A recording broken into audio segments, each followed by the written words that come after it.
Inspiring interviews with today's top landlords. This is the Rental Income Podcast. And now, Dan Lane. Josh, tell me what your life was like just 3 years ago. Well, I had found myself living in my aunt's basement, sleeping next to a boiler alongside my 1-year-old son. And that's where I was. So things weren't going that great. Where are you today? So today my multifamily properties support my my mortgage and my current lifestyle today. On the podcast today, we're going to figure out how Josh went from having no money and barely getting by to profiting $8,000 a month from his rental portfolio. And what's great is Josh did this with just a couple of properties. On the show today, we're going to look at his financing and figure out exactly how he did this step by step. Joining us on the show today from Lowell, Massachusetts is Josh Poitras. We'll take a quick break to thank our sponsors. We'll come right back and we'll talk to Josh. It's a lot of work to find a really good rental property. And when you actually find that property, you want to make sure you're working with a lender that can get that loan closed. The lender that I recommend is Chaley Ridge from Ridge Lending Group. She's a nationwide lender, and her specialty is helping investors finance rental properties. She has a ton of loan programs, and she can find something customized to you for your situation.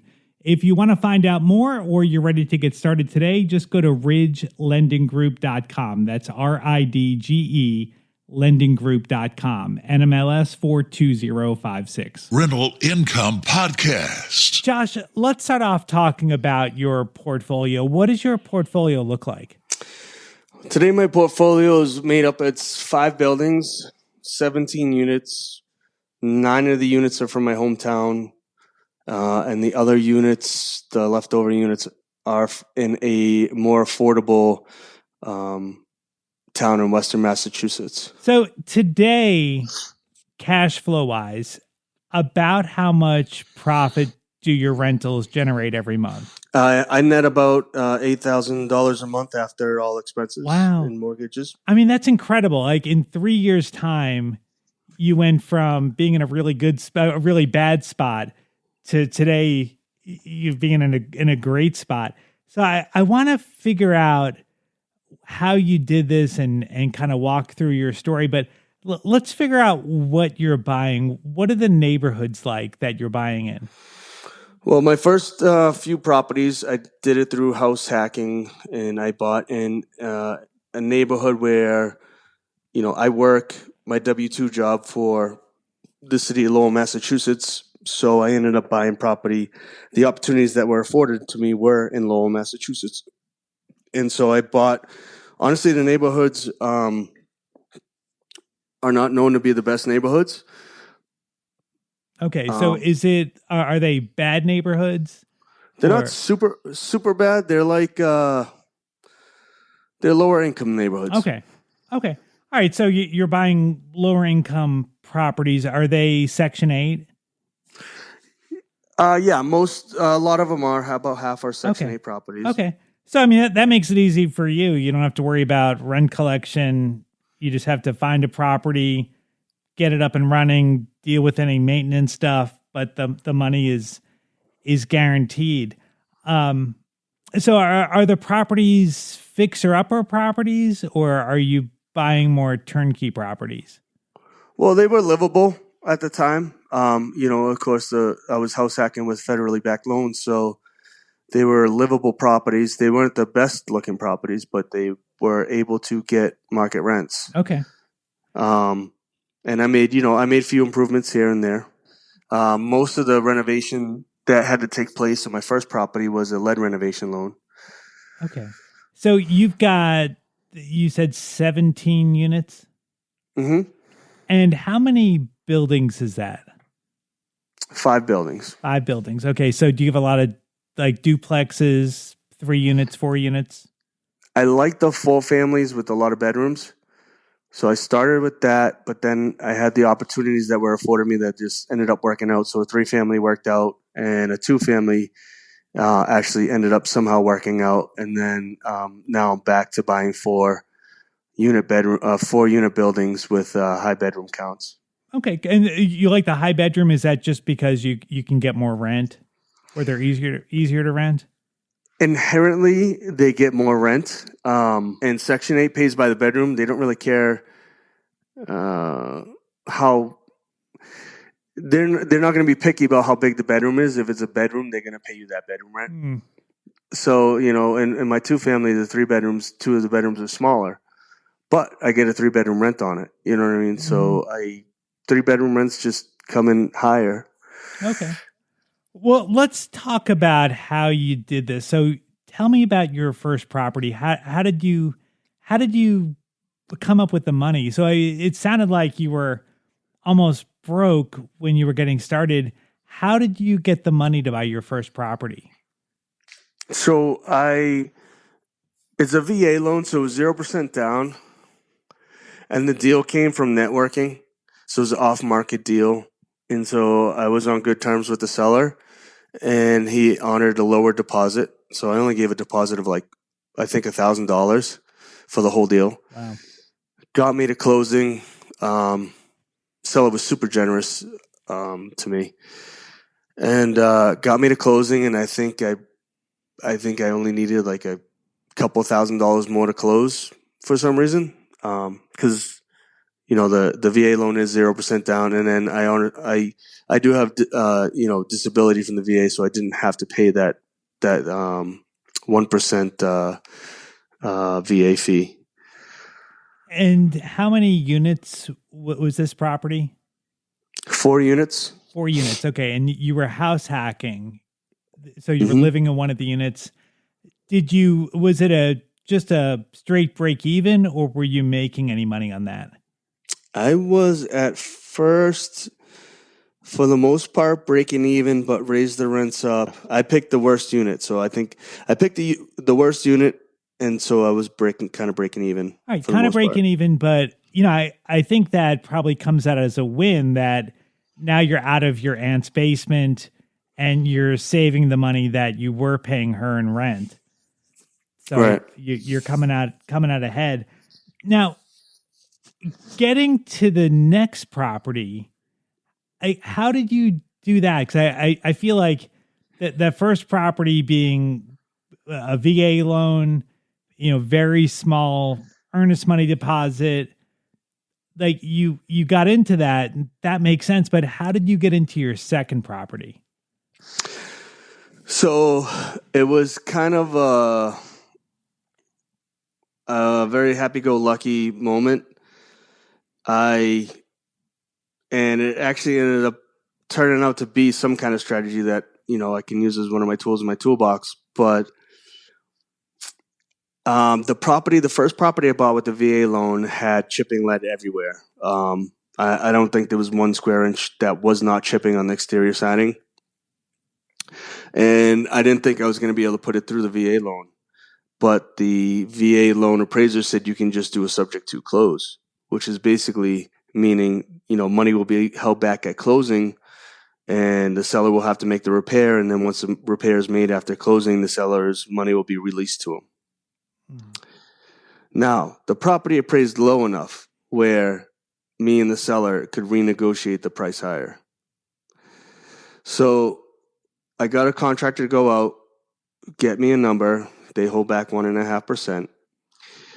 I renegotiated the purchase price with the seller because he just wanted to walk away with his money, right? He didn't want to do any work. Now, I was willing to do whatever I needed to do to make the deal work. So basically, we renegotiated the price up higher so he could walk away what he originally planned to walk away with, and I would have to hold back money.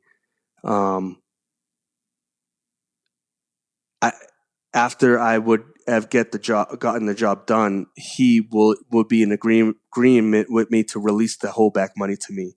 Now, you have to trust somebody a lot to do that, but and I mean, if anything ever happened, I could have fought it and whatnot. But I trusted the guy well enough that I could get the work done and the money would be released to me. And I did get the work done, and the money was released, and it happened to be enough money for down payment on a second house hack. Wow. Okay. So that repair money was enough to get the work done to where the VA was going to be happy, but there was enough money left over for a down payment on a second property? Right. And the reason is because I used a lead loan. So I used the lead grant from the city to do that lead work. And then they released the money for the repair. And then now I had, an extra 20 grand in my hands. I got to hand it to you. That's like really creative for someone that's brand new at this to figure that out. So then you get the second property. Now, did you move into that second property? Like, was that another primary residence loan? So, yes. So there was another primary residence loan. The intention was to move into the property. And I needed to move into the property because I needed more space, but COVID hit. And they set the moratorium. And I couldn't evict. And the person that I needed out, now I couldn't lose income, right? So I wasn't going to kick out the people that were actually paying me the rent money. But the people I needed to get out, I couldn't get out because the courts were closed. So I never really moved in. I intended to move in, but I actually ended up, by the time I was able to evict and get that unit turned over, I had owned it for a year. And I already had another opportunity on my hands and another bank willing to lend an owner-occupant loan to me. Wow, and okay. So I kind of just skipped over. So you never moved in there. And did that property end up working out were you able to cover the mortgage from the people that were paying? Yeah, so the people were paying. I was able to make the mortgage payments. Okay. So I kept making them. Eventually, the moratorium got lifted. Still took me like 6 months to get those guys out. The unit was trashed, so I had to turn it. And got somebody to move in at market rent, and all of a sudden it was cash flowing. Since the other two units were paying the rent, mortgage payments, I was cash flowing market rent with the newer unit. Beautiful. Now, all right. Now I'm really curious to see how you got to number 3, because 1 and 2 make sense, but how do you get to number 3 where you don't really have a lot of money? So just kind of building up whatever cash I can from the 2 multis that I have, the 3 and the 4. And I kept presented with the 2. And now this is from the same seller. So he's retiring and he's just kind of offloading one at a time. And I'm like, I want these properties. And he's like, all right, just figure out how to get the money. I found a bank who was willing to, they didn't care that I had 2 first-time home buyer loans. It was a credit union. All they cared was that I lived in the property and that my intention was to live in the property. And now it was a 2-family. So it kind of made sense for me to move into, raising a child, move into a kind of a better quality. It was a better quality neighborhood and better quality, less tenants. Mm-hmm. So, and it was a 2-family. For some reason, banks look at 1s and 2s kind of differently than 3s and 4s, I feel. And I think they feel a little more secure with the 1s and 2s. Mm-hmm. And so they said, all right, you're going to live in this property. We'll do a 5% down payment, conventional. And they did a 40-year amortized ARM loan, and with 5% down because I was able to save 5% from my other 2 properties. And it took about a year and a half, and I had, in a couple real estate transactions because I do real estate on the side too, and I was able to close on it. And it had enough bedrooms and bathrooms where the rent it actually makes more than my 3s and 4s, which is funny because I've never found a 2-family that made a lot of money, and this one does for some reason. Yeah. All right, so you've got the rents now from your first 2 properties. You're living in your 3rd. How do you get to number 4? So number 4, so number 4, I start the commercial world. And I have enough equity in it. So I see the appraisal. I do the appraisal. I have enough equity in it where I can use the appraisal as a HELOC too. And certain credit unions will offer 100% loan-to-value HELOCs on your primary residences. And so I had enough equity to buy a cheaper multifamily somewhere. And cash flow actually more than every other property that I bought in Lowell. And so with half the down payment money that I would need to make, money on this side of the state, I saw the prices on the western side of the state, and I was like, oh my God, I have to buy out there. So I used my 100% loan to value HELOC and bought another 4-family out in North Adams. All right, now, how did you get the HELOC? What property was that on? So that was my owner-occupied residence. That was the third building. Third building, okay. Yep, and it inherently had equity in it. All right, so you bought that property below market, so you were able to tap into that equity with the HELOC, and then you use the HELOC as the down payment? Correct, yeah. Okay. Was that 20%? Because you weren't living in, this is the first property you weren't living in. So you had this one. So now I entered the 20% world. Okay. Awesome. And then, all right, so that's really incredible. I mean, when you think about this. So number 5, which is your most recent property, how did you buy that? So, I mean, it is super fast.